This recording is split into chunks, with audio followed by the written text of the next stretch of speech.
That was the opening of Stuck on Stella by the composer Salvatore Martirano, and it was performed by Marc-Andre Hamelin. I'm Erica Worth, and welcome to this Pianist podcast. Today I am speaking with Mark about his life in music, with a particular emphasis on his new album for Hyperion Records, which features the track you've just heard. Mark, it's lovely to have you on the Pianist podcast today. Thank you so much. It's great to be here.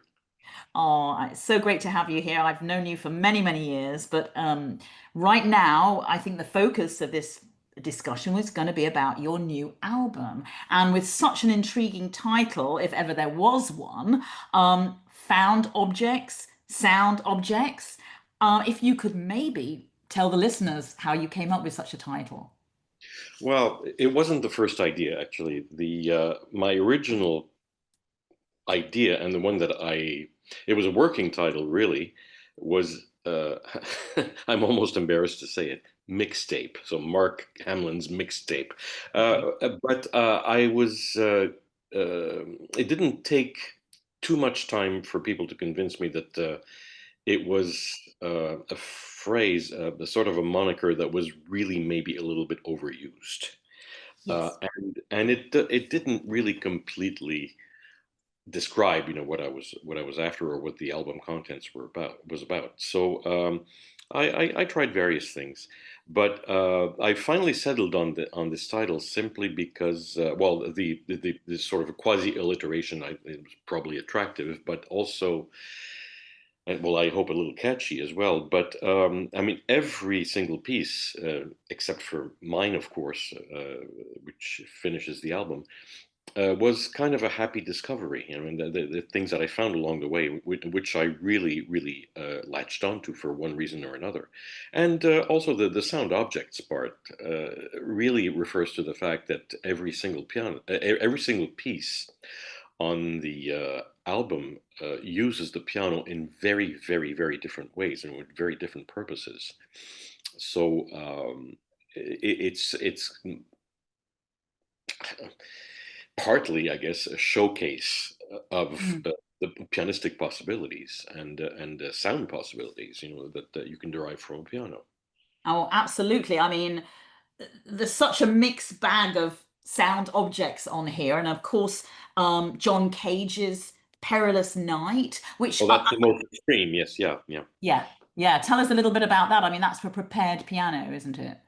Yes, yes. And for listeners who are not familiar with the prepared piano as an instrument, I mean, it is a regular concert grand, which whose sound has been altered by inserting various objects in the strings, such as rubber, wood, metal, felt, and other things as well. And the invention of the prepared piano really can be traced back to John Cage, with some help from the American composer Henry Cowell. And Cage he had been commissioned to write a music for a choreography involving a single dancer. And up to then, he had been mostly writing music for percussion ensemble. But the theater in which this dance was going to be performed only had room really for a dancer and a piano. So it was a very small space. So, being the natural inventor that he was, he thought of a way perhaps to alter the piano sound to make it sound more like a percussion ensemble. And that's exactly what he did. So he ended up with uh, something really sounding like a percussion ensemble in the control of the single player. So the invention of the prepared piano had a purely practical aim, actually, I, practical origin. yeah, I mean, it is quite. I can't say it would be for everybody's taste. I mean, ooh, convert me. Tell me what you see in it. Why we should all listen to prepared piano. Well, in this particular case, the genesis of the piece, I mean, the piece was written really at a time of great personal distress in Cage's life because his marriage was unraveling, Yeah.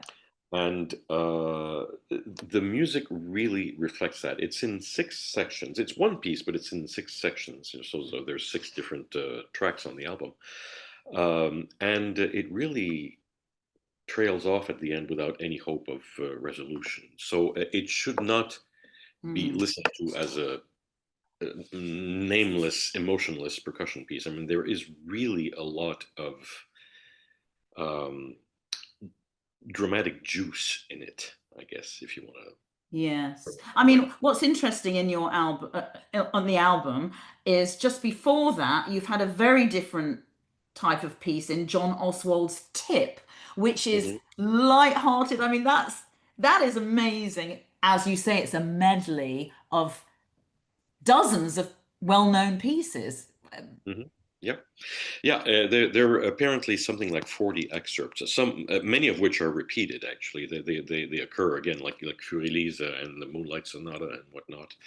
But well, John's way with music really is very interesting because he has this natural slant of mind that whenever he hears something, he thinks of a way to transform it. So a lot of his production has had to do with a transformation of existing material. But the thing is, the way that he transforms it, his imagination being what it is always ends up being truly, multidimensional, and it adds a lot of flavor. And I hate to use the word dimension again, but that's exactly what it is. Mm. One of the things that he did, one of the tracks for which he's famous, is that he took the first portion of Also sprach Zarathustra of Richard Strauss, which Mm. was used in 2001: A Space Odyssey, and everybody knows it. And went out and got all the recordings that he could find on CD, and he ended up with 24. And he takes that famous excerpt and plays them all together. He aligns the first trumpet note, and then just lets everybody go their own way. Of course, there are different tempi and also slightly different intonation from one recording to another, and it ends up ends up sounding like Ligeti. Oh my goodness. And it's the whole piece? No, no, no, Oh, just the introduction, the famous part. okay. Yeah, yeah. Oh my, I've got to listen to that. That's amazing. I'm sure it's on YouTube somewhere. I mean, it's easily found. How interesting. Well, his tip is really interesting, and as you say, it's that word medley of over 40 pieces. Obviously, they flow in and out in a very coherent manner. Well, they're not only collage, but also very often superimposed. I mean, at one point you get the very beginning of the Goldberg Variations with the girl from Ipanema.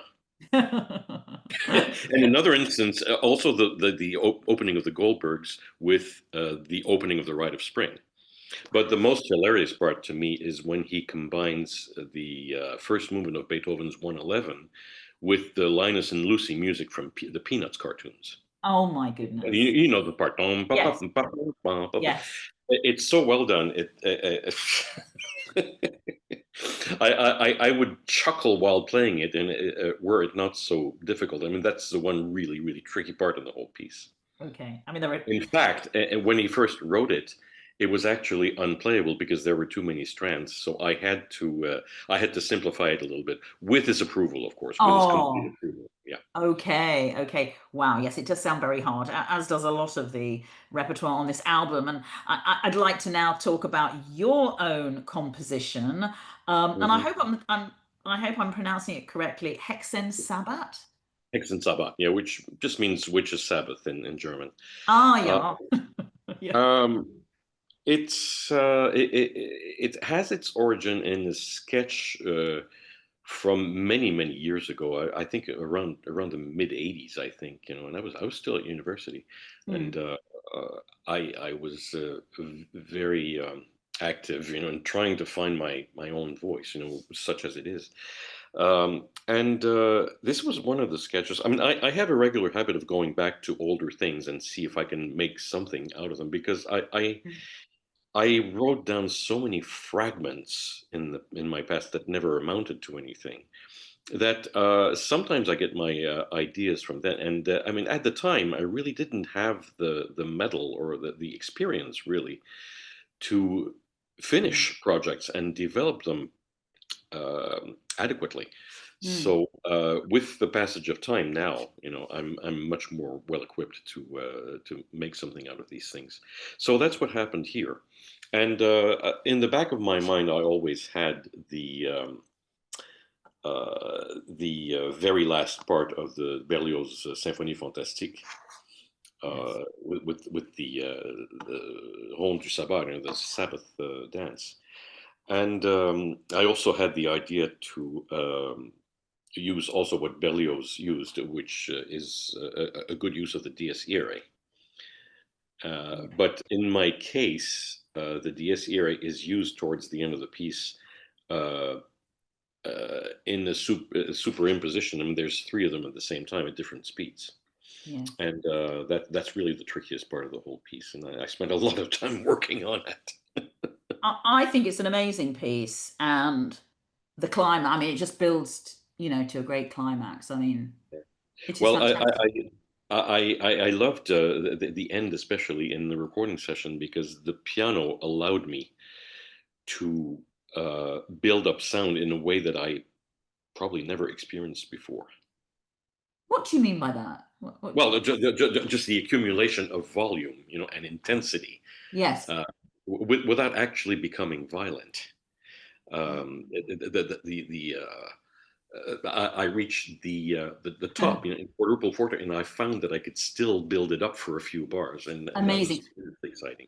And that's because of that's the instrument itself, the Well, Steinway that yes, you, partly, yeah. partly. Mhm. Yeah. No, it's amazing and it keeps going. It's a very dramatic piece. I think it's fantastic. Well, good. Really, really. Maybe I should publish it. Maybe I you've published quite a few.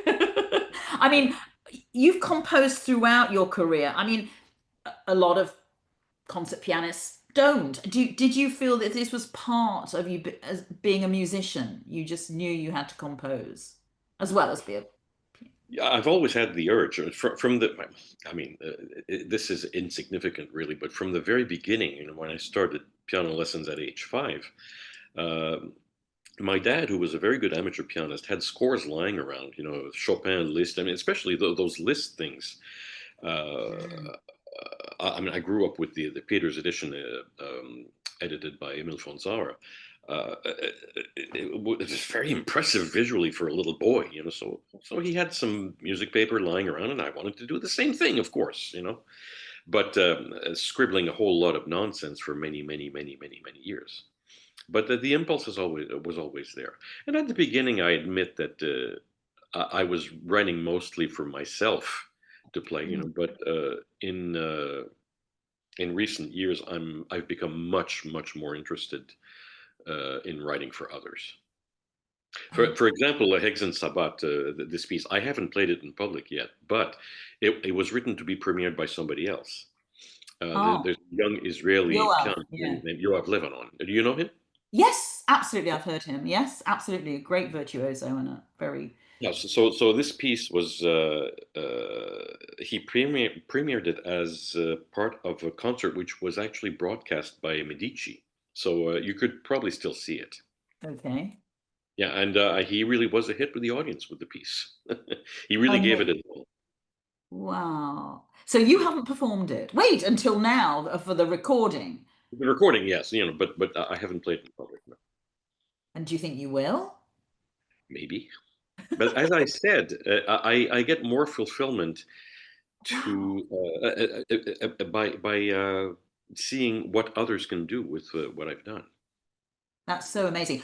One of the things that I find so fascinating about you and your musical life is you like to collaborate with others, you play with quartets, and it's a big part of your musical life. And I believe now you formed a duo with Charles Richard Hamelin, same surname. How did Yeah. that come about? Uh, well, We met actually something like maybe 10 years ago for the first time. We were introduced and we really hit it off. And, you know, from a purely PR standpoint, people are intrigued by the fact that we have the same last name. He really would be an Hamelin, except that he also he hyphenated it with his mother's last name. But his Yes. father's name is Hamelin. So uh, I think that promoters were very attracted to the idea. So we were sort of pitted together. But we had actually been following each other's careers for quite some time, and so there's a mutual admiration society sort of going on there, I guess. I'm Oh, sorry. well, Sorry if it sounds self-aggrandizing. I mean, I don't mean it to be, but so we tried it out, and we found that we really click. There's a good mix of or a good agreement between us of musical vision. okay. So um, so it really worked from the start, I think. And we have a program that's I think quite interesting, and it mixes the unfamiliar with the familiar. It starts with the Mozart Sonata. This is a two-piano program, not a duet. So Mozart Sonata, Chopin Rondo, interval. Then we each play a solo piece. In his case, Oh, it's the Chopin A minor waltz, 34 number 2, I think it is. And I play a CPE Bach rondo. Then we play Mettner's two pieces for two pianos, Russian Round Dance and Knight Errant. And then we finish with the Granger Fantasy on Porgy and Bess. that's amazing. I don't know the Metna. I don't know the Metna. Yeah, well, the Russian Round Dance, he actually recorded himself with Moisevich. And Knight Errant is actually a full-fledged sonata allegro, so it's quite a substantial piece. Both of them, I think, very, very attractive. How wonderful. I look forward to hopefully going to one of these concerts with Charles. We have played in a variety of locales, even in Japan, actually. But this these upcoming concerts are confined to various venues in Canada. But we haven't said our last words. Okay. Okay. I mean, one thing I'm amazed is how you just rip through the repertoire. I mean, you learn so much. I mean, I have to ask, you must be a very quick learner. Oh, I have been, though, with age, it's not quite as easy as it once has been, which is perhaps a good thing because I think I'm now maybe a little less. I don't want to use the word superficial, because I always I've always taken everything I do very seriously, but it's just a little slower, and I have to admit I have gotten to be quite a bit more comfortable if I have my iPad in front of me. I noticed, yeah. And if you know to use the iPad well, of course you have to know the music as well as you can. But just the fact that the iPad is there for reference is comforting, and Yes. it takes a lot of the worry away from the Well, I performance. think yeah, I mean, I've seen a lot of top pianists walk onto the stage with their iPad. Absolutely. Yeah, and the beauty of it, perhaps its most wonderful aspect, is that it's very discreet. And you don't need an additional person on stage to sort of ruin the theatrical aspect of your performance. It's just you. It's one-on-one with you and the audience, between you and the audience. That's true. Well, I've never tried it, and I just still can't imagine how you get the foot ready to turn the page when that foot is meant to be pedaling as well. Especially when you're using the soft pedal, yes. But uh, it's about illusion, I guess. Yes. No, you're right. I've seen a video of you performing Hexen Sabbat Ah, with yeah. the iPad. Mhm. And I have to say, I think another thing I so admire about you is the way your posture. You're so sovereign and on top of it. There's no move, tossing, moving around, the head flying. Are you very conscious of that, or is that just the way you've been trained? You just seem very composed at the piano. I think I was probably partly influenced by my dad, who abhorred all kinds of physical display at the keyboard. I mean, my personal feeling is that I must be a little boring to watch, because I don't. Uh, Sometimes I think that I don't look involved, but to me, when all's said and done, that's secondary because I really believe very strongly that you should go to concerts just to experience the music Mm. acoustically in the room, Mm. as it's being created. And of course, it's easy as an audience member to be influenced by the visual aspect. I mean, if the pianist is looking towards the skies, it can uh, sort of pull us away from the fact that I mean, it's easy to look at the skies and not really be expressing much musically. It's very interesting. I think we get into bad habits as well, don't we? I think it can be a hindrance to move around too much. Um, Mhm. I mean, I don't mean to speak against my colleagues, but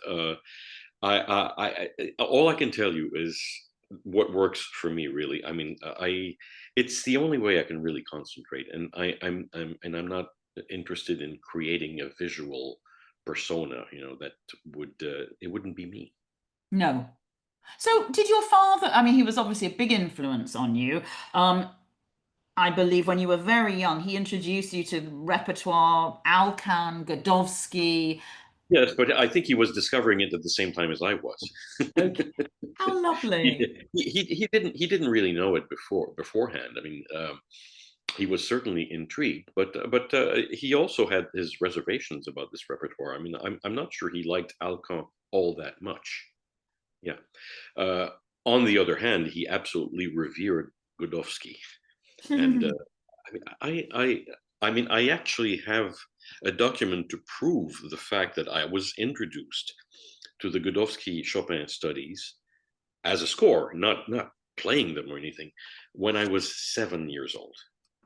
Because Goodness. that's when he received the scores by mail. They had just been reprinted, and he had been wanting to see them for years because he'd read about them and was really, really intrigued. And finally, they were all there and are reprinted for everyone to see. So I remember it, and we were looking at them together. I mean, I was already through him familiar with the Chopin originals, Yes. orally and also visually. So we just looked at these scores in a totally bug-eyed. My goodness. So, did your father learn them as well? He tried, but I mean, I think he tried to play a couple. Like, he practiced a couple of them certainly, but I think they were really out of reach for him. Even though he actually worked on some pretty difficult things.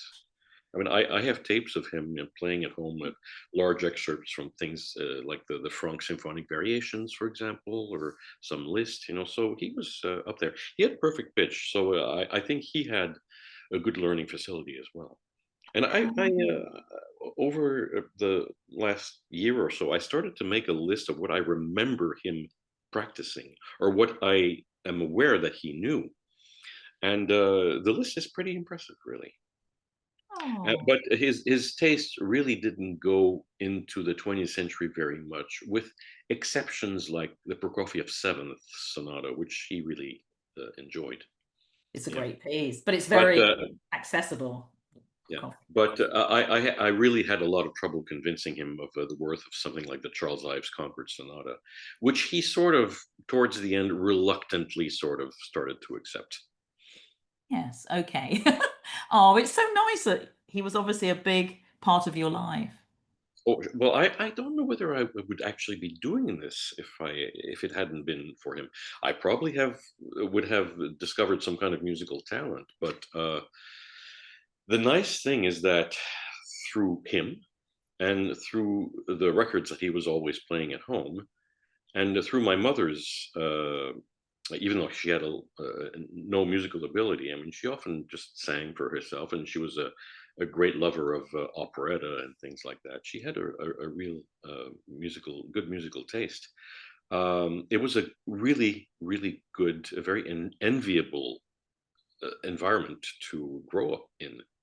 And if I hadn't had that, I would have discovered my aptitudes probably much later, if Mm. at all. I understand that entirely. I mean, obviously, that's amazing. You obviously started learning those Godowski Chopin etudes when you were about 8. No, no, no, no. Oh God, no, no, no, no, no, no, no, no. It wasn't until God, my late teens, maybe, when I even started to think about maybe, working on them, Wow. because they scared me just as they scared Mm. anybody else, really. But Yeah. now, I mean, there's at least 4 or 5 recordings of the complete set, so we know that they Mm. can be done. They're amazing. I mean, Mark, you how many recordings for Hyperion now? Is it over 90? Well, at 90, I think it's 92 total. If I kept accurate track, although I think a couple of dozen of them are for other labels, Okay. but the rest are Hyperion. Yeah. That's amazing. Such diverse repertoire from Beethoven's Hammer Clavier to Bolkam's Rags. I mean, do you always have ideas? You're like, I've got to do this, I've got to do that.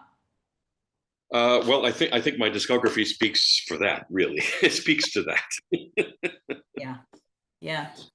And you've got a great record label behind you who say, okay, I could not have hoped for better, really, because for so many years and still now, I mean, they give me uh, free reign. I mean, exploring what I want to do, and the public's developed a trust in what I do, and that I couldn't hope for more. So yeah, as long as it sells, they're yeah. gonna. Oh, that's fantastic. That's fantastic. I mean, I've heard you say so much, so wonderful, interesting things here. And so what I'd like to do now is maybe shift to some little light-hearted questions for you that I'd love you to answer off the cuff as they come. Yeah, Yeah? yeah. All right. So the first question. If you could play only one composer from now on, who would it be? Please consider the infinite breadth of the piano literature. How can you whittle it down to just one person? I mean, I could tell you about many composers that I love. I mean, Schubert, for example, was a relatively late discovery for me, and I don't know why I waited for so long, and or why I just didn't do. I didn't explore him before I did. But that, of course, he's an indispensable. But so is Chopin, so is Beethoven, so is Mozart. No, I know. I It could is a name so ridiculous many question. people. Yeah. Yeah, it is a crazy question. Although some people do answer and say, "Mm," and it's usually Bach. Well, he ain't too bad either. That's very funny. Okay, next question. Oh, where are we? Where are we? Yeah, one pianist, dead or alive, you travel long and far to hear.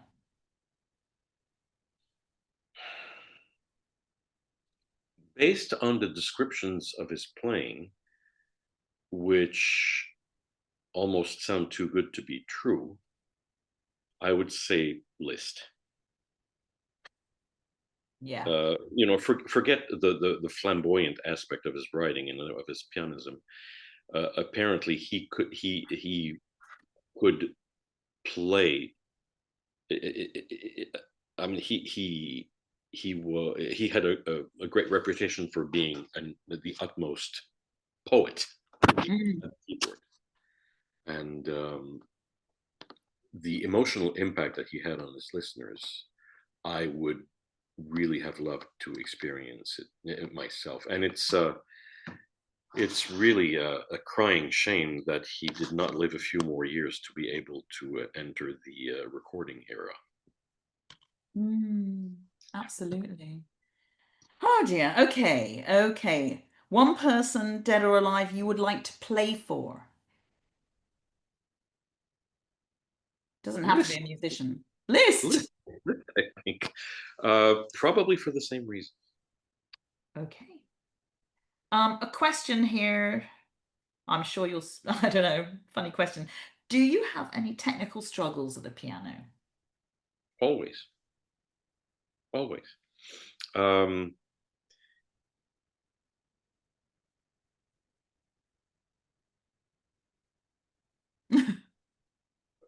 I'm trying to phrase this right. I mean,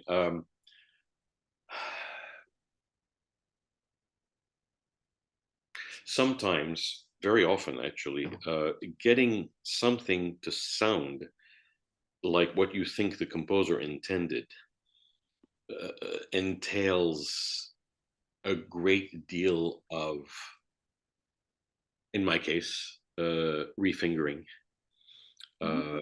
getting the right kind of the emotional tone. I know what you're asking me, and of course, you know, I always have to work on more mechanical things, like anybody else, you know, at the piano. I don't like to use the word technique, you know, because technique really encompasses more than just the mechanical. And actually, I once read an article by Horowitz, actually, in which he said that the word technique should not be used, and it should be mechanics, because the technique really Oh, encompasses all elements of the musician's art, and whether it be purely mechanical or artistic. very interesting indeed. Very interesting. What would be your advice to an amateur pianist about how to improve? Well, it depends on how far they really want to go, you know. But I've always thought, and this might sound like an oblique answer, but I think it really is important. Acquire as good a knowledge of theory Mm. as you can. Theory, harmony, counterpoint, analysis, ear training, because they're all building blocks.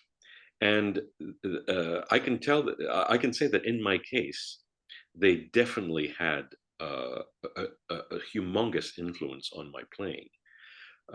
And the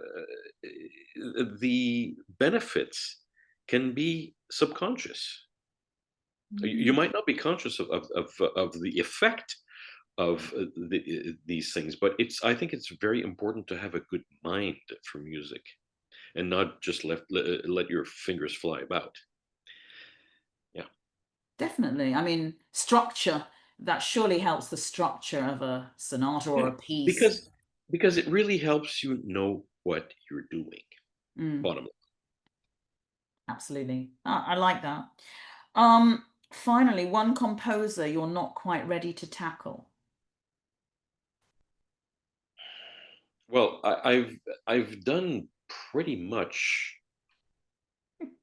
uh, everything that I wish. I mean, if I want something badly enough, I just get to the grindstone, you know. But whether I've succeeded really musically is another matter.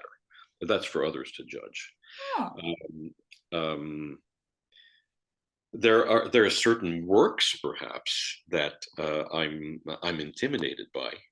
One of them actually, and I'm really being very candid here, is the Chopin Préludes. okay. For some reason that I can't quite define, they scare me, and Yeah. I I really don't know whether I would be worthy of them. Ooh, Yeah, wow. You're going to have to, I'm yeah. yeah. I'm interestingly, I'm writing my own set of 24 preludes at the moment. I mean, it's a long range project. I mean, it's a commission for 2027. But and I am trying to distance myself from Chopin as much as possible, or any other composer, really. So we'll see what happens with that, you know. But the Chopin, I'm not sure I would be ready to tackle them at this point. Other Ah, Chopin, yes, much more readily. I mean, I've had a very interesting relationship with the Polonaise Fantaisie, for example, in recent years, which and with the Barcarolle and the Fourth Ballade. I mean, to me, that's the top Chopin. That's Yes. where he really realized his art, to the highest degree. I mean, that Well, Polonaise that's fantasy. that's a personal thing. Yeah. Yeah, I mean, yeah, that Polonaise fantasy, if you could get that across convincingly, it's a very complex piece, isn't it? Yeah, and that is a case where a knowledge of the science of music and not just blindly following the score is imperative, because the structure, the sequence of events is very elusive, and holding it together, I think, is a very severe test of the musician's art. Absolutely. Absolutely. No, it's a wonderful piece. Oh, Mark, well, I think we've come to the end. And with the Polonaise fantasy, it's a beautiful way to end it. Isn't it though? It is, as it dies away magically. Um, so our conversation will too. Oh, but it's been wonderful having you on this podcast. What are you up to at the moment? I believe you're in a hotel room, obviously waiting to give a concert somewhere. Yes, I'm in Vancouver, Washington, not Vancouver, Canada, but Vancouver, Washington, just across the river. Actually, I can see Portland, Oregon, actually, on the other side. I'm next to the hotel's next to a bridge, and we're going to do two Rhapsody in Blues this weekend, and How then I go lovely. home for just 5 days, unfortunately, and then it's back on the road in Europe. And my first stop is actually recording for Hyperion. And this is going to be a very interesting project, a little bit off the beaten track. Surprise, surprise. And it's going to feature the CD is going to feature a composer, a Brazilian composer who's actually a very major figure over there, but who is practically unknown anywhere else except maybe to guitarists. And his name is Radames Ignatali, spelled Gnattali. He has worked both in the sort of classical and popular domains. He's written a lot of concert music, concerti, solo concerti, and chamber music, but also has done a lot of popular music, written also and arranged. And he was a very well-known session pianist. And you can find his music is very well represented on YouTube. Um, both live and recordings. But the piano music, aside from a few exceptions, has not really been available or even published. So I'm trying to revive interest in his production. And the nice thing is that the music is all available through the Natalie website, So and it's going to be very attractive because the CD is going to be slanted much more towards his popular production rather than the concert production. So I'm not saying it's going to be another Kapustin necessarily, but I I think the door should be open towards some of his production because it's really attractive. Oh, that sounds fascinating. It's going to be I think a very nice listen. I look forward to discovering something new then. Yeah. There's actually a few pieces that ended up on one of the Danacord CDs from the Huzum Festival. I played these pieces way back when, but I really didn't know what I was doing back then because I didn't really get any sense of the true Brazilian musical idiom, and everything was too fast and it sounded more like Art Tatum than anything, So I would scrap that if I could, but it's on CD, so I can't change it. Okay. Okay. But Um, since then I've heard a lot more Brazilian music, and I'm much more aware of how it should be. oh, that's wonderful. Well, Mark, I think we've come to the end of the conversation. All right, It's been it's a been very wonderful. pleasure. Yeah. And I'll let you get some rest now before your performances of Rhapsody in Blue. Thank you. That's going to be it's always very relaxing. This piece I found. Yeah, I'm sure. Oh, well, I wish you all the best for your performances and thank you so much for joining us today. Thank you, Erica. It's been wonderful. Thank you.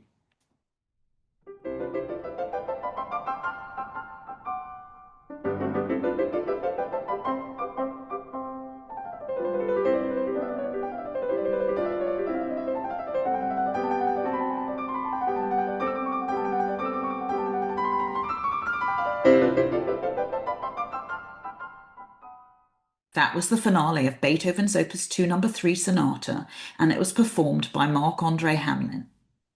Pianist podcasts are free, and a really good way to support what we do is by subscribing to Pianist.